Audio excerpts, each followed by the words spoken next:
नमस्कार दोस्तों, मैं मनीष शास्त्री फिर से स्वागत करता हूं आपका अपने चैनल पर। तो दोस्तों, आज हम बात करने जा रहे हैं पितृदोष के बारे में।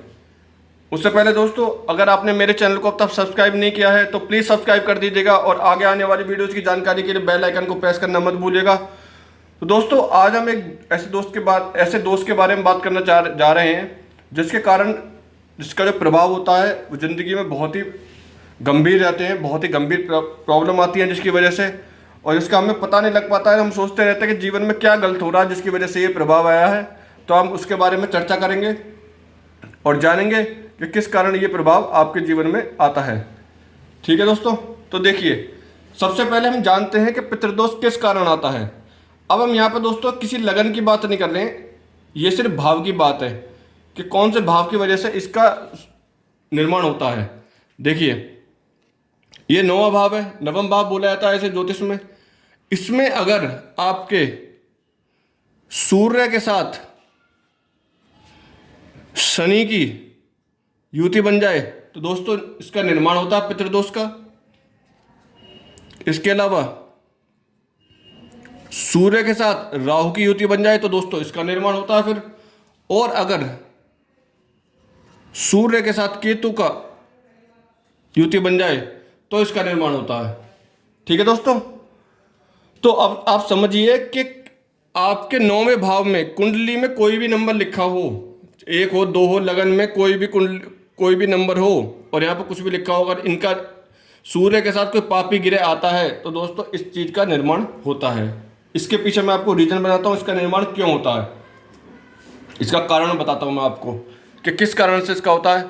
या तो आपके परिवार में किसी की अकाल मृत्यु हो या किसी की मृत्यु हो गई हो और उसका दाह संस्कार प्रॉपर तरीके से या विधि विधान के तरीके से ना हो पाया हो, या उनकी कोई इच्छा ऐसी रह गई हो, या फिर जो आपके देवी देवता हैं वो आपसे नाराज़ हों, जिसकी वजह से इसका निर्माण होता है।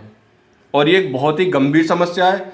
अगर आपके पितृ ही आपसे नाराज़ हो जाएंगे तो आप जीवन में तरक्की नहीं कर पाएंगे, जीवन अच्छे से नहीं गुजरेगा, परेशानी आएंगी। अब हम जानते हैं कि इसका पितृदोष का प्रभाव क्या होता है। देखिए, अगर आपकी कुंडली में ये पितृदोष है तो सबसे पहले जो प्रॉब्लम होती है वो संतान में होती है कि संतान नहीं होती है। ठीक है दोस्तों, उसके बाद संतान ना होना, परेशानी होना, संतान में होने में कोई प्रॉब्लम आ रही है, संतान ही नहीं हो पा रही, आप डॉक्टरों के पास घूमते जा रहे हैं लेकिन कोई प्रभाव नहीं दिख रहा है। सबसे बड़ी प्रॉब्लम होती है संतान ना होना, एक जो मेजर प्रॉब्लम है। दूसरा, आर्थिक तंगी घर में लगी रहेगी। ठीक है दोस्तों, मैं इसके प्रभाव बता रहा हूँ आपको। आर्थिक तंगी, आपके घर में फाइनेंस से प्रॉब्लम चलती रहेगी। अगर आप 2 रुपये कमा रहे हैं तो आपकी जो खर्चा है वो 4 रुपये रहेगा। आप उधार के कर्ज में हमेशा दबे रहेंगे, परेशानी क्रिएट होगी।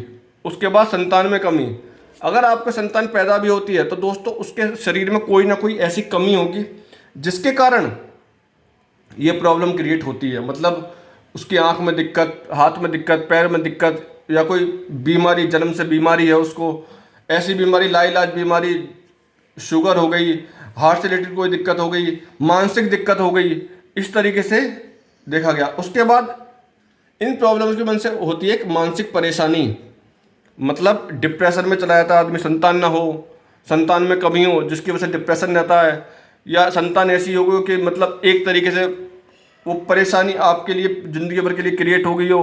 तो इस तरीके से इस दोष को देखा जाता है। मैंने आपको इसका कारण बताया है कि कोई भी आपके पितृ हैं अगर वो आपसे नाराज़ है, नाराज़ इन द सेंस या तो उनकी अकाल मृत्यु हुई है, या उनकी कोई इच्छा ऐसी रह गई है जिसको पूरा नहीं कर पाए हैं, और या फिर जो उनका दाह संस्कार है उसको विधि विधान से नहीं किया गया हो। ध्यान से सुनिएगा, दाह संस्कार विधि विधान से ना करने पर भी ये दोष लगता है। ठीक है, हाँ, अब हम जानते हैं दोस्तों कि इसके जो उपाय हैं वो क्या क्या होते हैं, क्या करना चाहिए ताकि आप इसके पितृदोष का निवारण कर सकें। देखिए, सबसे पहले तो आपको बता दूं कि अमावस्या के दिन आप घर में सबसे पहले जो खाना बनवाएं वो सबसे पहले अपने पूर्वजों के नाम का खाना बनवाएं। उसको आप मंदिर में पंडित जी को, पुजारी को दे दें। अगर आपके आसपास मंदिर नहीं है तो किसी जो बुजुर्ग हो उसको खाना खिलाएं और अपने पितरों का नाम लें, उनको याद करें। सूरज जल देते हुए उनको याद करें, ओम पितराय नमः का जाप करें। इसके अलावा आप वो खाना अगर वहाँ पे आपको कोई भी नहीं मिल रहा है तो गाय को खिलाएं वो खाना। उसके बाद आप अमावस्या के दिन आप कपड़े भी दान कर सकते हैं, सफ़ेद चीज़ भी दान कर सकते हैं। इसके साथ साथ दोस्तों आप पीपल के पेड़ के 7 चक्कर लगाकर वहाँ पर दिया जलाएं और अपने पितरों से हाथ जोड़कर माफ़ी मांगें और उनसे कहें कि जो भी आपके पितर उनका नाम ले कहें कि हमसे गलती हो गई है और जो हमारी गलतियों से हमारे क्षमा करें। या फिर आपके जहाँ भी पितर रखे हों, जहाँ भी आपके पितरों का स्थान हो, वहाँ पर दोस्तों दिया जलाएं। वो खाना आप कौओं को भी खिला सकते हैं, गाय को दे सकते हैं, किसी गरीब बुजुर्ग को खिला सकते हैं। इसके अलावा दोस्तों आप घर में 11 पंडितों को बुलाकर उनको खाना खिला सकें पितरों के नाम के अमावस्या के दिन। ठीक है दोस्तों, तो इस तरीके से इनके ये उपाय हैं जिनको आप कर सकते हैं। बारी बारी से आप उपाय करेंगे अमावस्या के दिन तो ये आपका पितृदोष खत्म हो जाएगा, बिल्कुल ही खत्म हो जाएगा। फिर इसके प्रभाव दुष्प्रभाव खत्म हो जाएंगे, आपके पितर आपसे प्रसन्न हो जाएंगे, तो आपको संतान भी होगी, आपको आर्थिक तंगी भी खत्म हो जाएगी और मानसिक परेशानी भी दूर रहेगी। ठीक है दोस्तों, अब हम जानते हैं कि ये इस भाव में किस तरीके से इसको देखा गया है। देखिए, अब मैं आपको एक ऐसी चीज़ बताता हूँ जो आपके, अब तो ये भाव हो गया, अब इसको समझिएगा थोड़ा सा कि अगर मान लीजिए ये शनि की 2 राशियाँ हैं, 10वीं और 11वीं। ठीक है दोस्तों, तो अब मकर और कुंभ, शनि की 2 राशियाँ, मकर 10वीं, कुंभ 11वीं, 2 राशियाँ शनि की हैं। और अगर मान लीजिए यहाँ पर 10 लिखा हुआ है नंबर, तो शनि तो यहाँ पर कारक हो गए, तो मतलब यहाँ पर पितृदोष का निर्माण नहीं हुआ है। या यहाँ पर 11 नंबर लिखा हुआ दोस्तों, तो यहाँ पर पितृदोष का निर्माण नहीं हुआ है।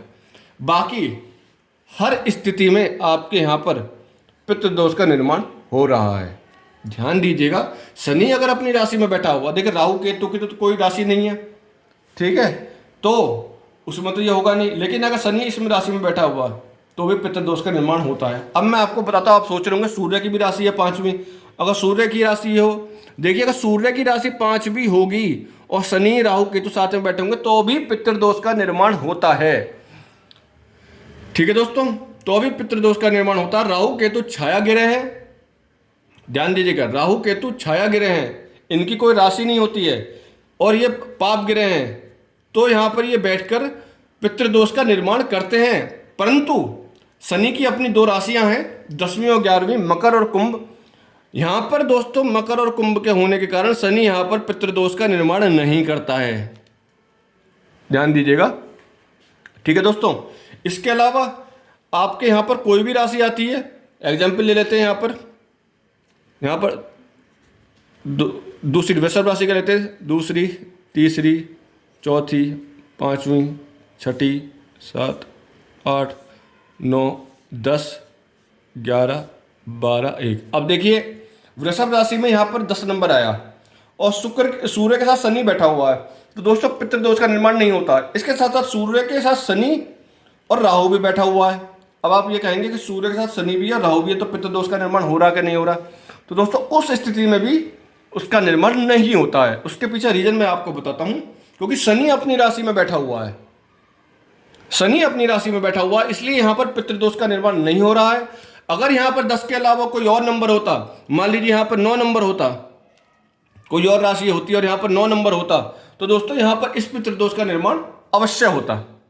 ठीक है, तो क्या करना है, इसके उपाय ध्यान से सुनिएगा। सर्वप्रथम आपको अमावस्या के दिन, ठीक है दोस्तों, सर्वप्रथम आपको अमावस्या के दिन खाना बनवाकर मंदिर में देना है, पुजारी को देना है, किसी बड़े बूढ़ों को खाना खिलाना, गरीब को खाना खिलाना, गरीब को कपड़े दान करने हैं, सूर्य को जल देना है और जल देते हुए आपको ओम पितराय नमः का जाप करना है और अपने पितरों से हाथ जोड़कर माफ़ी मांगनी है। इसके अलावा आप पीपल के पेड़ पर 7 चक्कर लगाकर वहाँ पर दिया जलाना है, या जहाँ भी आपके पितरों का स्थान हो वहाँ पर आप जल देकर और दिया जलाकर अपने जो पितर हैं उनका नाम लेकर आप उनसे माफ़ी मांगिएगा और सुख समृद्धि की कामना कीजिएगा।